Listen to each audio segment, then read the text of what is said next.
Thanks for the nice action.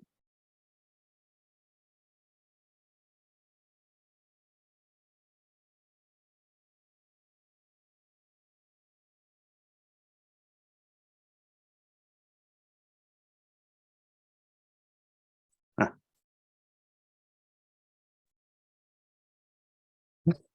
Hi, Paul. I'm back. I don't know what happened there. Okay. Here we go. I'll share my screen again. Get something wrong. So thanks for the introduction. Sorry about the technical problem. I'm Melissa Thomson. Today I want to talk about virtual pen pal projects. And I want to show you lots of different projects that I've done with my learners. I hope it's going to be something that you might want to try. And if you're trying this already, I hope it'll give you a new idea. So we'll get ideas. We'll go from level 1, where you don't need any technology at all, maybe up to level 5, where you're using a lot of technology. And we'll talk about how to get the most out of these projects, because they might not always go well the first time. That's normal. The photo that you can see on the screen is a photo taken in Australia in the 1990s, and it's my pen pal. Her name was Alison. She's there with her mum and her little sister, and we wrote to each other from Scotland to Australia from the ages of, I think, 10 to about 13 years old. We never spoke on the phone. That was far too expensive when I was young, and we've never ever met, but I have really good memories of writing to her. And that made me think that, yeah, this is a nice thing to do with English language learners. So your experience, tell me, when you were young, did you have a pen pal? Did you write to someone? The word pen pal comes from pen and pal, meaning friend. This could be a distant cousin, someone that your parents used to know and you wrote to them. So I asked you in the pre-course task. Actually, most of you said no. I think this is something cultural. In the UK, many of my friends had pen pals. And maybe in your country, this just wasn't a common thing. You all said, well, lots of you said you wanted to. And if you did have a pen pal, it was a nice experience.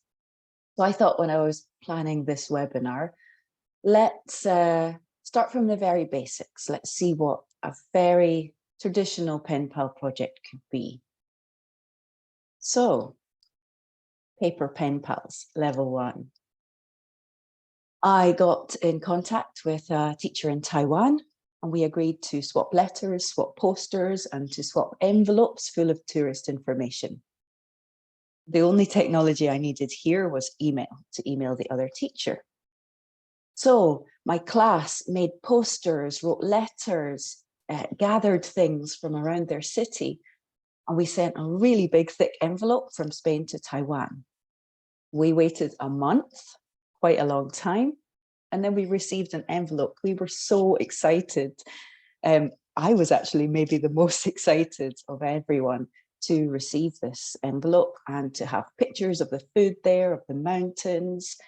They really absolutely loved it. And then we continued the exchange more or less once a month or every 6 weeks. We would send an envelope and receive an envelope. The reason for the time is Taiwan's quite far away. So how do you feel about doing a pen pal project like that? Tell me in the chat.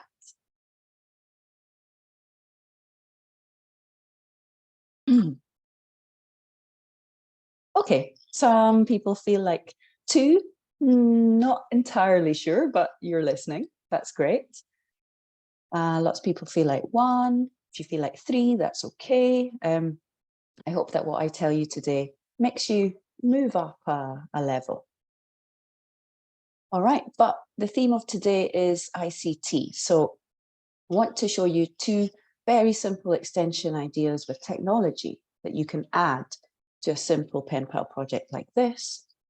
You could record a thank you note when you get the envelope. I use an online audio recorder called speakpipe.com. I also know of a really good simple one called vocaroo.com. This is a really simple website where you click to start recording. I can say testing, testing, 1, 2, 3. I can say testing, testing, 1, 2, 3. And the good thing about it is that you can get a link. This URL, I could copy it and I can email it to the teacher. So you could use that to write a thank you note and ask some questions. Or if your students have written posters, made posters, you could do read and listen. They could record online audio. You could make this into a QR code. There's lots of really simple QR code generators out there. They could print or and stick the QR code on the poster, or use a website called tinyurl.com. It's also really simple. You take your long URL, you copy and paste it into this website, and it gives you a shorter URL that you can write on a poster, like this.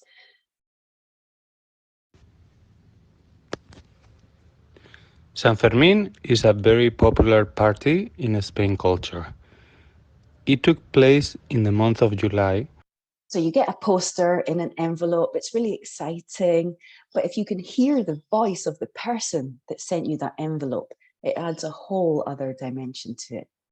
So those are two very simple extension ideas. Which would you try? Which do you feel brave enough to use? Which do you feel confident enough to use? Tell me in the chat. Okay, a couple of people say they'll use the second one. And actually some people say they'll use both. Great, I can see that everyone here is really confident. Great. So let's go on to what I call level 2. I started thinking about audio and speaking, writing, and I wanted to do more of this. So I went to my primary class. They were really young, some of them 9 years old. We linked up with a teacher in Dubai, and we decided to do speaking postcards. We wrote postcards, we uploaded to them to a Padlet. Padlet is a really simple blog, easy enough for my 9-year-olds to use. And then we also voice recorded what they said in the postcards. So for technology, you need something to record with. The teacher, only the teacher needs to set up a blog. And it's better if you have a smartboard or a projector so the students can see and listen to what they receive from the class in Dubai. If you didn't have this, you could share a link and they could listen at home. So it looks something like this. Postcards of the city we live in, which is Bilbao in the north of Spain. And the students can also click to listen. They share simple information. The English is really simple. How old are you? When's your birthday? What do you like? What football team do you support? But it gives them the feeling that this is a real person. They're getting some personal information and listening to the voices. I thought I could do this with an older class. So I linked with another teacher in the United Arab Emirates. And because my class were a bit older, I thought they could do more. So we prepared paper slide presentations to talk about our country. My class talked about Spain and the Basque Country, our region, and our city, Bilbao. They talked about the football club, the food, the musicians that they liked, the places that they liked to go. They also talked a lot about their school. That's a popular topic. And then we did the same thing as before. We put them online so that the other class could see them. I used a Padlet page, but you could also use a Teams folder, a Google Drive folder, any other shared space that your school allows you to work with. So maybe you're thinking, what is a paper slide presentation? Well, I made this for my students and I'll show it to you now. It is a really simple presentation where you don't see people's faces. You hear them and you see their presentation on pieces of paper. They don't have to prepare a PowerPoint, so it takes much, much less time than preparing something like that. And it's really, really simple. I'll show you what I mean. It'll become much clearer with this video.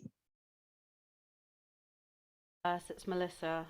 You are going to make a paper slide video, but lots of you asked, what is a paper slide video? So I made this to help you.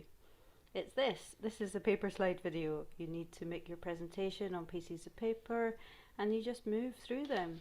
You just need a mobile to do this. You could also do it on a tablet. Honestly, it's super easy. My 6-year-old students did one. It can be just like this with text, or if you have photos, you can put your photos on and you can describe them if you want. You should be organised and have all your papers in the right way, so that when you move through the papers and you talk about each thing, it's in the right order. So that's it, that's the end. And after you make the video with your mobile, upload it. You can upload it to YouTube, or you can upload it to our Google Drive. You can choose. And that's it, then we can share it with the other class. So here's an example. Someone wanted to do my top 10 Spanish things. So they could do a paper slide like this. So hello, my name's Melissa. I'm going to tell you about my top 10 Spanish things. Number 1, Athletic Bilbao Football Club. Then you can describe the football club. Number 2, eating churros with chocolate. And a photo is a good thing to explain, because maybe not everyone in the other class knows what this is. You can point to it, you can move your hand. Some of you wanted to show your hobbies, so if you have a drawing that you've done, you can show it like this. That's absolutely fine. So now you know how easy it is. Thank you for watching. I look forward to your paper slides. Bye bye. So you can see it's so simple, really. Very young students can do that. I'm looking at the chat here in Zoom, and someone said that their younger students have done this type of presentation.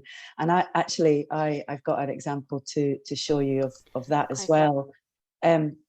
This is another link up where my class share hobbies with a class in another school.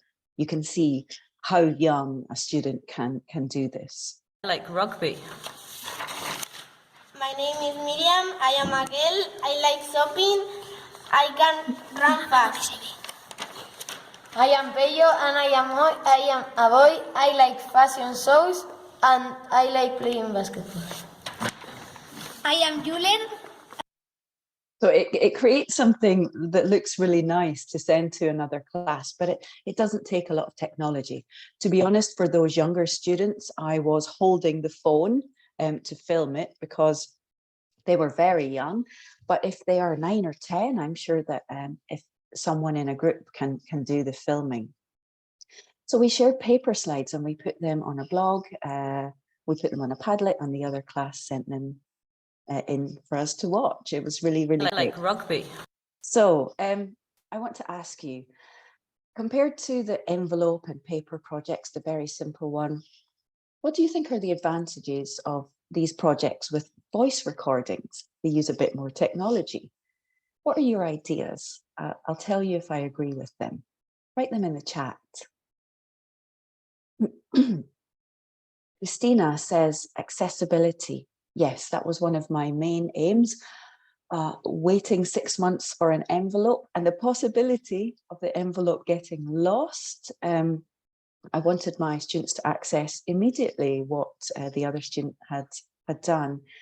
Svetlana says there's lots more interaction, and I agree. Listening to someone's voice as well as just seeing what they've written gives another dimension. Ben says voice recordings, you'll never lose them. Very, very true. And hearing your pen pal, Vanda says, is a nice thing. Yeah, I agree. It's also pronunciation exercise. It's combining speaking with writing, which is something I really always try to do with my classes. Okay, so my question is the same again. How do you feel about doing a pen pal project like this one? It's got voice recording. It could be speaking postcards, or it could be making a paper slide. Or it could be reading out their poster. Okay, great. I can see 1s, 2s, a few 3s, that's fine. Some very confident teachers in this group. Okay, let's move on. Next, I really wanted to work more personally with another country and speak to the camera and ask questions and get answers. I thought that I was ready. I was confident enough to do this, and I thought some of my classes were too. So I worked with the younger class with Scotland, I'm in Spain, and the older class with a class in Qatar. And again, we just needed a mobile and a place to send the videos. We planned and timetabled the interactions, me and the other teacher, quite well so that things went smoothly. So for example, we decided an introduction video was a good way to get to know each other. So we made videos asking questions like, where's your school? Do you like your school? What time does your school start? What's your teacher like? What do you eat at lunch? And then Scotland recorded their answers and sent them to us. They asked us more questions and then we answered them. And then it went on, but we tried to change the topic every month. So as a teacher, we tried to steer them to a different topic so that things didn't get repetitive. We chose our around us, the world, food, and a special day. So for 4 months, we swapped videos, maybe one every 2 weeks. And we did something like this. The first video you see is a school in Scotland. The students made a very quick video tour with their mobile. And my students were so excited to see snow on the ground in April, which we didn't have in Spain. They were excited to see the classrooms, what they looked like, the area that they had to play in. And then my class made videos of places in their town so that they could see what Bilbao in the Basque Country looked like. Some students, like this one, didn't want to talk to the camera, so they just filmed. That was okay. Some students were okay filming themselves, and they read out things to the camera, like in the bottom photo. Some things to think about with this. Think about parental permission slips if you're going to use faces to camera. You need to have also a safe way to send the video. You could send them on Google Drive, make it restricted so that only the teacher can receive and download these videos of children. That's really important for e-safety. When you're finished the project, delete all the videos. These kids will grow up, and as adults, they don't want to find their video online of them reading out these questions.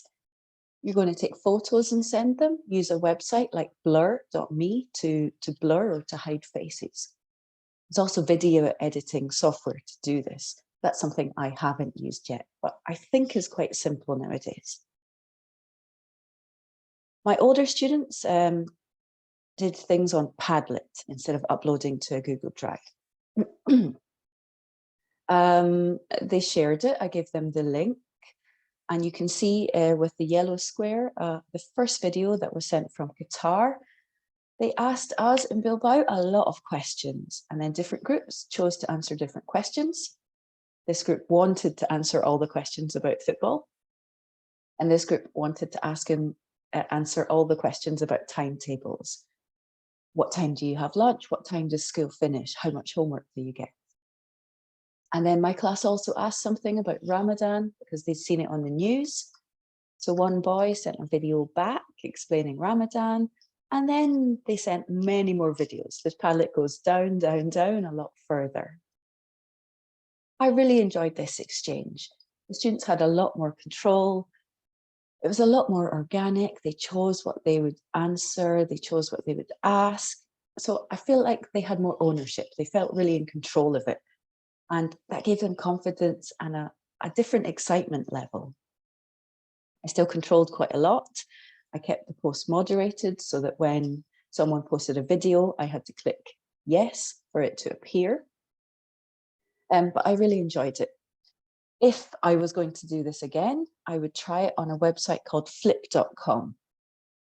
In the past, this was called Flipgrid, and it's changed its name, and it's a video recording platform that looks much more like social media that our students would use. Looks a bit more like TikTok, and it's really also really easy to use and to sign up with a Microsoft School account. So check that out if you're interested. All right, so same question. How would you feel about a project like this one? There's filming involved. What would you say? Tell me in the chat.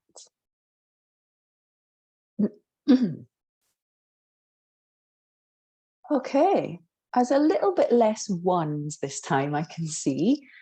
But some people are saying kids would be engaged.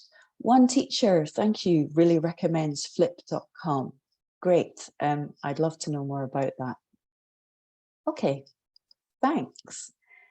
Let's move on. Now, we're going to level 5, which is where I'm going to stop today, and it's live online meetups. This is something that, well, for me, started with the pandemic because my students were at home, and I worked for the British Council in Spain, and they organised some online link-ups. My class talked to a class in Egypt. The whole class connected online on Zoom. Me and the teacher from Egypt, we explained the collaborative tasks. Then we sent our students to breakout rooms and they did the tasks together. The lower levels did interviews, the higher levels did collaborative tasks. We worked really hard during that. They were in breakout rooms and we were jumping around all the breakout rooms, fixing technical problems, helping with language, and generally keeping everyone safe. So this could look like pairs in the classroom. You can see the picture on the screen of 2 students holding a tablet, and they're talking to another 2 students. You do this in a classroom, of course, you need headphones. It's going to get really loud. Or it could be like us, each student from one device, possibly at home. So the British Council made a video of some students doing this. I'll show this to you so that you can see what it looks like. Maybe you've never done this before. So the students are all in a room. Here the teacher is helping them. And they've got a task to do. They are talking about making a mashup of their cities. So they're each saying what's really good about their city. And then they're bringing those ideas together to make an amazing, perfect city. So let's take a quick listen to what type of things they say. This is B2 level. Really beautiful. Madrid is really beautiful, and Granada and Córdoba. It was made built by the last Polish king. So you like paella and the beach? Yeah, you have to try the Spanish food. You can see whole Warsaw from the top. The ambient is good. Like I like the ambient. The atmosphere? The atmosphere in Barcelona, like walking in the street. It's beautiful. There are a lot of squirrels. I forgot to say that some students are in Spain, some are in Poland in this video. Swans. You have to taste the Spanish food. It's very good. So just before we finish, I think we should learn how to say goodbye in Polish. Could you teach us how to say goodbye in Polish? Do widzenia. Do widzenia. Do widzenia. Good, sounds good. Well, if there's anyone Polish who's watching this, you can tell us, does it really sound good? It was their first try. And of course, thank you to that teacher, Joanna, for letting her class be recorded and filmed for that project. So what type of things did they do? I'll show you. What did they talk about? So for 4 students, which was kind of the average, it could work with 2 students from one country and 3 students from another country, but you don't ever want to have just 1 student from one country there without a partner that can help them when they don't know how to say something.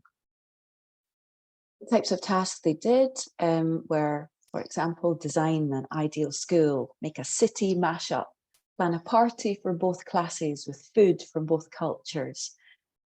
The teachers worked in the main room with all the students first, maybe 40 students, explaining the task. And then they went to breakout rooms in groups of 4 or maybe groups of 6 people, and they collaborated. They designed, for example, their ideal schools. They were asked to take notes, so they would come back to the main room and share ideas or share in class. This sharing part of the task, I think, really helped students focus and really helped them take notes, listen to other people, ask when they didn't understand. It gave them output to focus on, and I think that was really important. So the students you saw were B2 level. I think this works for B1 level and above. It might be slower, that's absolutely fine. But if you have younger students or lower level students, then an interview task works really well. So you can take the same types of topic. For example, we prepared in our class 10 questions to ask the other class about sport. I also checked that they could describe the sports that were unique to this country. And then they had those prepared questions. Then we went online, and in groups of 2 or 4, they did interviews. There's lots of typical topics that teenagers and young people want to talk about. Sport, food, and music, I think, worked really well. I asked them to take notes again because I wanted them to focus on output and not be passive, because I wanted them to share what they found out and say what was different. I needed that end part of the task to make them do it really well. So what did the students think? I've got a task for you now. You can see in the green box 4 words. One of them is 2 words. And I'll show you some opinions of my students, and I'll ask you to put the words in the gap. I've chosen these for a reason, and I'll tell you after. Okay, here's the first one. So read the sentence, and in the chat or in the comments, if you're following on Facebook, tell us what word goes in the gap. What you think. Okay, here's number 2. What word could go here? Here's number 3. I can see in the comments and the chat, there's lots of correct answers.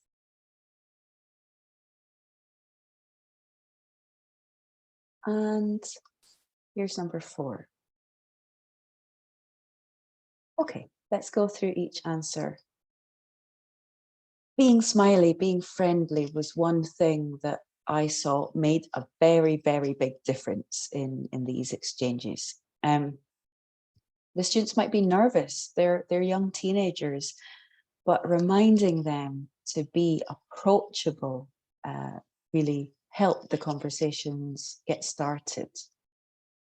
I also watched a lot of these exchanges, and the rooms that had someone as a leader were the ones that worked best. Someone to push the task on, someone to help make decisions. Maybe the teacher could nominate who could do this in a group. Also, when I watched many, many, many of these exchanges, the ones that worked best were asking questions, not just giving opinions, but asking, what do you think? What's your opinion? Do you have another idea? And when people didn't understand, they would say, can you repeat that? I don't know that word. Can you spell it? Can you write it in the chat for me? So all of these factors, I think, really help exchanges work really well. Not all of the breakout room conversations went well. So there were some conversations my students said they didn't like. So I thought about what they didn't like. Here's the same task again. What do you think are the answers for 6 and 7?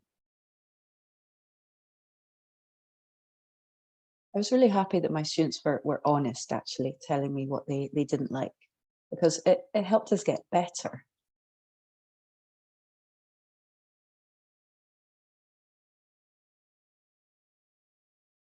Okay, yeah, great. Lots of correct answers. So my students really didn't like if someone else didn't have their camera on. They didn't feel like they wanted to have their camera on.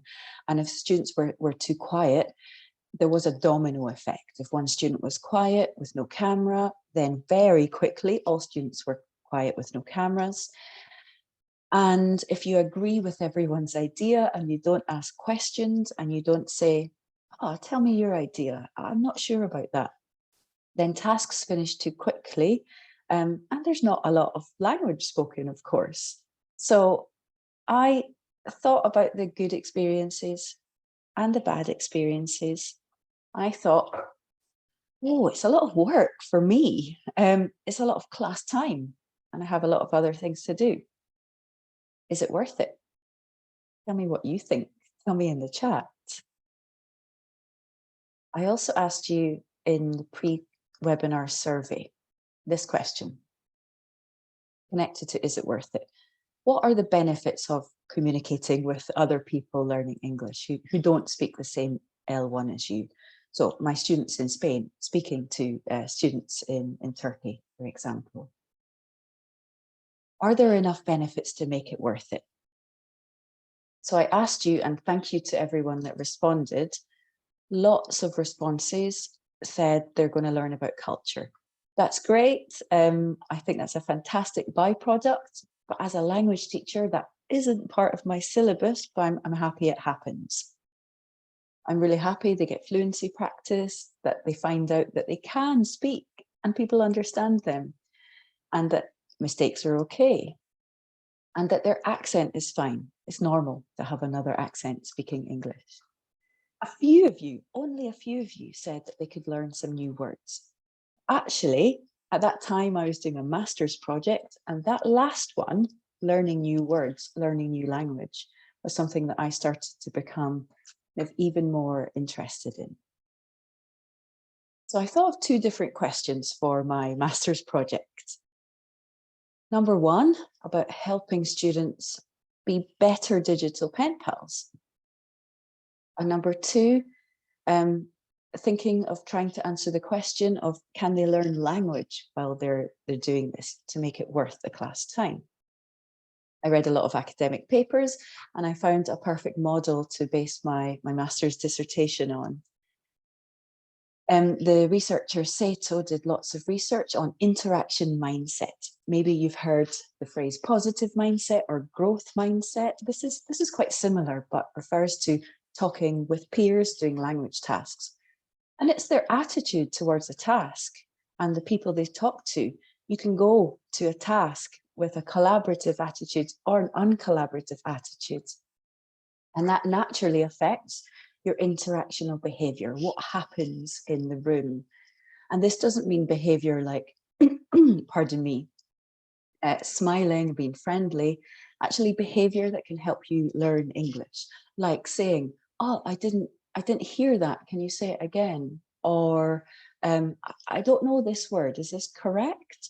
Or taking notes of new words that you've heard, or echoing and using new words that the other students say. Because that behavior can promote, or maybe not promote, actual language development. So I thought if my class can learn, not just practice from this, but learn new language, then of course it would be worth it. So my master's project, part of it was designing tasks to help my students achieve this. And I want to show you some tasks that I designed. Firstly, I thought, let's work on being positive. It's worth a lot. So I would ask my students to focus on what they liked about what they'd done in the past, and then do something with that. I gave them 3 options. Most of them chose the first option, to make a video to tell next year's class. They were becoming really confident talking on camera. I also wanted to work on collaboration strategies. So I gave them questions like this. If you do Cambridge exam preparation, you might recognize this type of task. It's a collaborative task where you have to discuss a variety of options and make a decision. And I also asked them to use some collaborative language while they do this. What do you think? How about this? Let's talk about this one next. Kind of mirroring what they would do in the exchanges. We also worked on active listening and talking about why it's such a simple but good idea to say, that's a good point, and me too, and things like that. We didn't do all these exercises in one day. We spaced them over a month, or every time we had an exchange, we would do one of these. With primary, we also worked on effective interactional behaviour, how to avoid communication breakdowns. Now that's teacher language. I didn't say that to my kids, but I gave them tasks like this. I wanted to check they could spell a famous food for their country, because when they say it in the breakout room, they're going to say it in their accent because it's their language and the other class aren't going to understand them.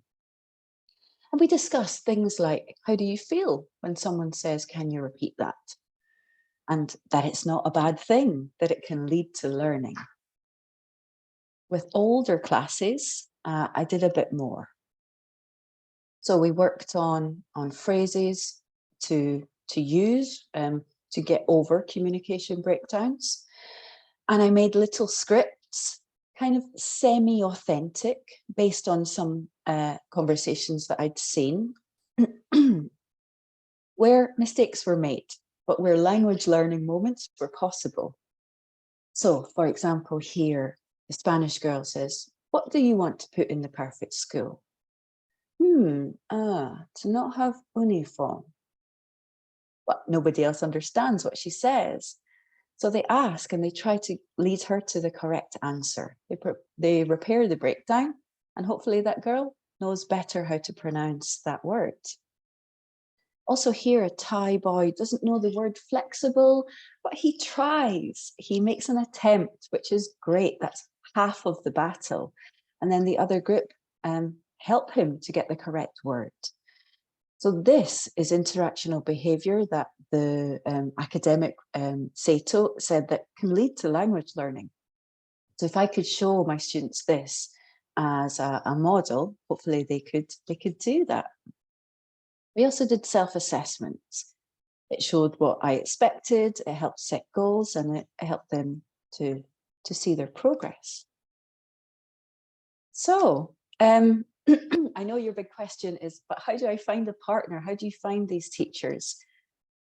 There's lots of different ways. You could use social media forums like the British Council Teacher Community. That's a fantastic way to find someone in another country, another teacher. You work in a European state school, look for e-twinning online. Some schools in some countries have British Council partner scheme. And also, of course, friends, family, colleagues, anyone. But make sure this teacher is a verified teacher. Use school email addresses when you can to send communications. Copy someone in, a director, a head teacher, a senior teacher. Make sure that you're doing your best for child protection, because you might be sending children's work and recordings of people to this teacher. All right, so we're coming to the end now. So how do you feel about this type of penpal project with actual online meetings in Zoom or Team or Meet or something like that? Tell me your answer in the chat.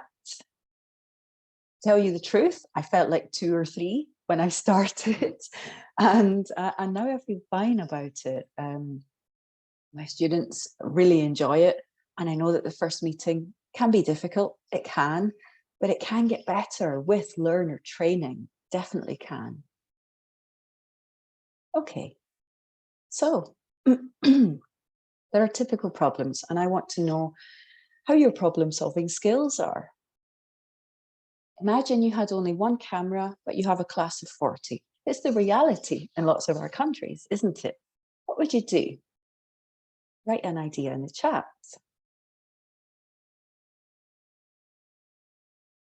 I'm not saying there's any perfect answers for these, but it's good to brainstorm this before you start an exchange.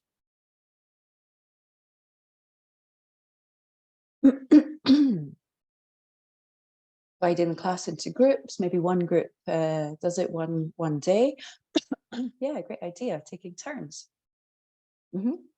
How about maybe there's someone who doesn't want to appear on film. Everyone else is doing questions, filming themselves, talking to the camera. Someone really doesn't want to. I would respect their wishes first and foremost, but what are the alternatives? Any ideas? Matteo says you could give him a special role, like a cameraman or a director. Yeah, great idea. Here's another possible problem that I've seen. If you just don't know any teachers in other countries, you've tried. What else could you do? Think of the essential elements of this type of exchange. You want students to be talking with somebody real outside of your class so that the exchange doesn't feel like a class activity. Okay, Thais says, write to other classes from the same school. Yeah, great. And someone else says, Suleiman Yusuf said, reach out to other teachers around you, maybe other teachers in another city in your country. It would still be just as exciting, really, it would. Great, so now I feel like you are confident to start your own exchange, right? So thank you for listening. Good luck with your virtual pen pal project. Some of them might include pens, some of them might not really include pens, but I hope they go well. You can find me on LinkedIn if you want to ask me any questions about this. And any questions in the Q&A? Let's see. Fantastic, thank you, Melissa. It's great. No problem. Really enjoyed it. The questions. Yeah, no, there's quite a few. Yeah, no, but I just wanted to, yeah, first of all say thank you. It was really interesting and lots of work, obviously, that you put in there. I love that it all sort of stems from when you were kind of younger and had like that sort of pen pal. I think I had a pen pal as well in Canada. Did you? Kind of, yeah, wrote to each other like 2 or 3 times, then it sort of stopped, but it was like, oh my God, there's a letter. Yeah. Can you imagine how excited you would be now if you received an actual letter? I know. And it wasn't an electricity bill. So yeah, exactly. Very exciting. Okay, yeah, sorry, lots of questions. She can see, so less motivated. There's a couple of questions about less motivated students. Yeah. Motivation. Less motivated students sometimes, I mean, maybe they're less confident students, they're really shy, they don't want to be on camera. I understand that. I imagine myself as a 13-year-old, I would not want to be the person that was on camera. So I mean, give other options that don't involve speaking to the camera. They can film things in their house and they could talk. They really don't want their voice. They could film things and then write about it because the other class would still see things around them. Or if they're working in a group in the classroom, then they could be the director, the manager, the technician, something like that to involve them a little bit. Yeah, I think that would work because there are students in my classes who didn't want to do it.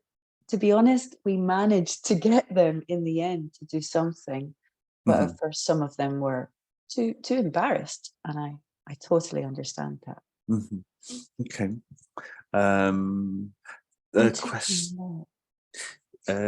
yeah, sort of low resource, sort of low technology contexts. If you've got any advice where obviously in classrooms perhaps there isn't the technology available. Yeah, I mean, I've worked this year with teachers in Palestine and in Jordan. I was working with them online with the teachers, but actually we talked about this because I discovered that lots of the teachers in Palestine had done things like this during the pandemic when they were locked down. They'd done it in a really simple way. The students had made like little videos on their parents' mobiles, and then the parents had sent them to the teacher, and they shared that way. So actually inside the classroom, there's no technology at all, but these became homework projects, and that's one way you could do it. Another way is, again, don't underestimate the envelope excitement. To draw some drawings and to write a letter, put them in an envelope and send them to another school. You don't need to do any add-ons. You don't need to send a voice message. That is honestly so exciting. I've even seen people do it in the same school. That one class has sent things to the other class, and still got some of the excitement. It really does. Yeah. I think so. I think just kind of that receiving something, you've kind of put effort into sort of, no, really interesting. You go outside the classroom a little bit, because I think that's part of the excitement, to work with someone else and to see someone else's work, and to see that other people's work is not perfect. It has spelling mistakes, and they have a different accent, and that's absolutely fine.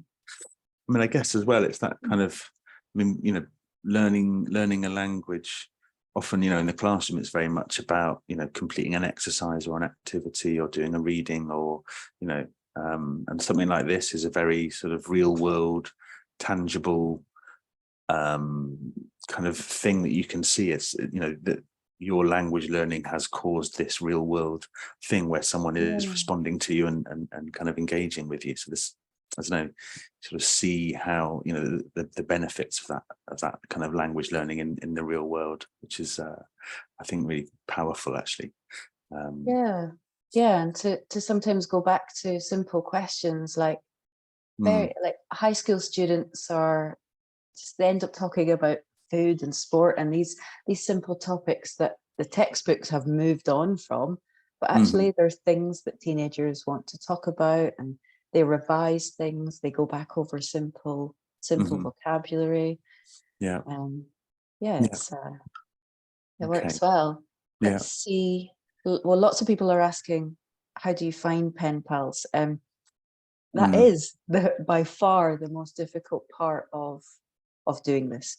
I was really lucky at at two different points. Lots of the first exchanges that I did, I worked in a state school, and we became part of eTwinning, because we're a school in Europe, and we could join eTwinning, and on that platform there's verified schools have joined, and there's lots and lots of projects running around Europe that you can join or copy. You work in Europe, that should be the first place you look. And then another time I was working with the British Council, and we had the possibility of emailing other teachers. But it's not impossible.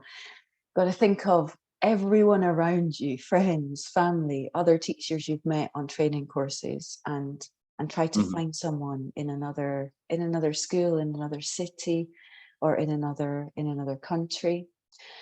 You have to be on one hand well planned, so that if you have 25 students, you want another class with around the same number of students. If your students are 14, then you want the other students to be 13, 14, or 15. You don't want 2 years age gap. You want them to be more or less the same level. But sometimes that is asking for too much, and you might just have to adapt. But finding the partner is the thing that will take the most time for you as a teacher. I know that. And really that's where, when you've done one, then maybe you could link from that teacher to another teacher, link from that teacher to another one, and try to build a network.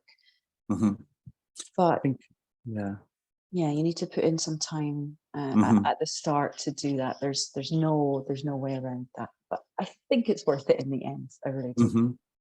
I'm just going to put a link in. There's a link to eTwinning. I wasn't sure that it was still running, but I think it might be.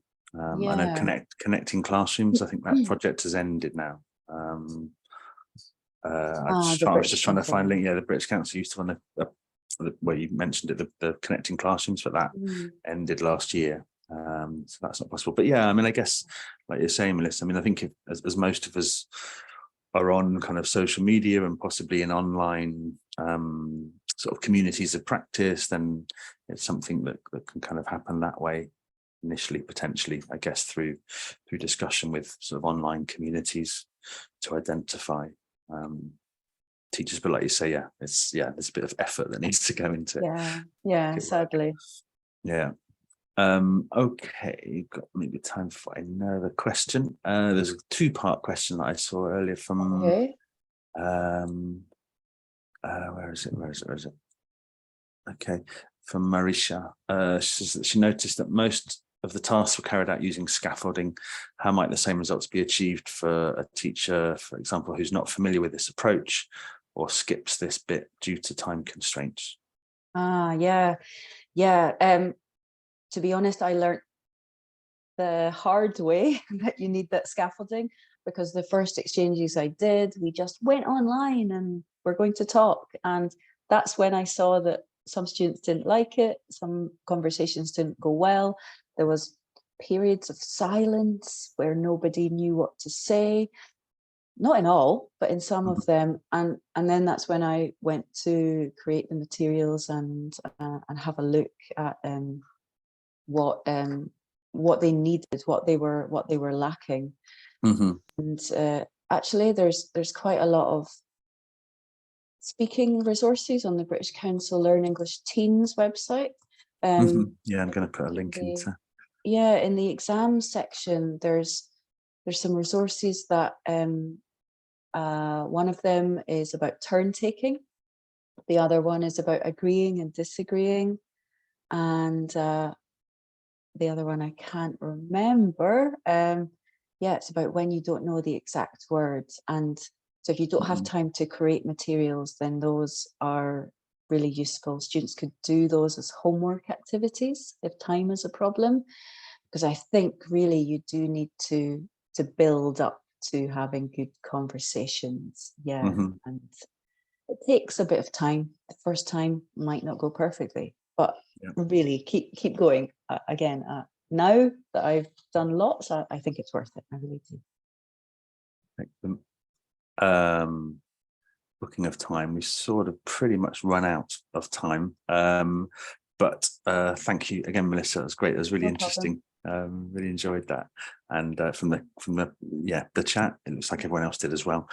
So thank you everyone for coming to this session. We're going to be starting the next one in about 15 minutes with Shirin, looking at game-based learning. And so we're going to end this session now.